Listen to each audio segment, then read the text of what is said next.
Aliran itu istilahnya kalau di Jawa itu aliran eling katanya. Cuman ingat saja. Itu satu. Yang kedua ada lagi disebutkan sebagai aliran manunggaling kawula Gusti yang tata cara ibadahnya cuman ingat diem saja ya. Dan dulu di Indonesia ini pernah diajarkan oleh Syekh Sidi Jenar. Syekh Sidi Jenar itu perlu diketahui beliau ini penganut wahdatul wujud ya.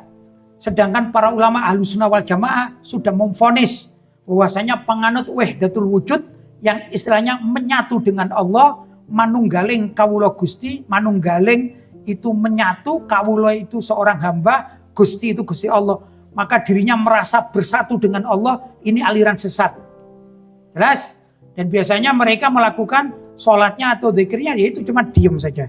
Kenapa? Tidak penting sholat itu pakai takbiratul ihram, pakai ruku, pakai i'tidal, gitu ya, pakai sujud. Kenapa? Karena kami kan sudah menyatu dengan Allah, kata mereka. Nah ini perlu diketahui, aliran namanya wahdatul wujud di zaman para wali songo yang ya kita tahu lah di Indonesia ini ada di Pulau Jawa dulu pernah mereka berinteraksi atau berkenalan dengan Sidi Jenar di zaman itu. Akhirnya para wali songo ini mufakatan, musyawarah. Setelah diteliti, demikian rupa, dipelajari, kalau zaman sekarang namanya bahsul masail, maka ditemukanlah kesesatan pada amaliyah Sidi Jenar dari segi syariat. Pada akhirnya oleh para wali songo itu diputusi fatwa mati untuk Sidi Jenar. Begitu ya. Kenapa kok fatwa mati? Karena dipandang ini aliran sesat. Begitu. Perlu diketahui masyarakat Indonesia, terutama Ahlussunnah wal Jamaah dan terutama lagi warga NU, ini kalau ziarah sampai sekarang ini namanya ziarah Wali Songo, bukan ziarah Siti Jenar, bukan, tapi ziarah Wali Songo yang saat itu di dalam konteks berdakwah Wali Songo ini bermusuhan dalam konteks ya, bermusuhan tanda kutip dengan Sidi Jenar. Nah kita ini umatnya, siapa yang paling benar di antara Wali Songo dengan Sidi Jenar? Pasti Wali Songo. Karena itu kalau ada orang misalnya sekarang, saya datang di sini mewakili Sidi Jenar, yaitu sholat cukup dengan eling. Maka perlu kita katakan, kami mewakili para Wali Songo, maka Anda harus dihukum fatwa mati. Sebagaimana dulu yang dilakukan oleh para Wali Songo terhadap Sidi Jenar. Kenapa? Ini adalah aliran sesat yang menyesatkan. Pertanyaannya apakah ada di Indonesia sekarang ini? Ada saja. Namanya aliran sesat ada saja. Jangankan aliran sesat tidak mau sholat. Di Indonesia itu yang ngaku jadi nabi itu sudah ada. Ya enggak? Ngaku jadi Imam Mahdi juga sudah ada. Dunia seperti itu ya. Bahkan mungkin kita tidak tahu.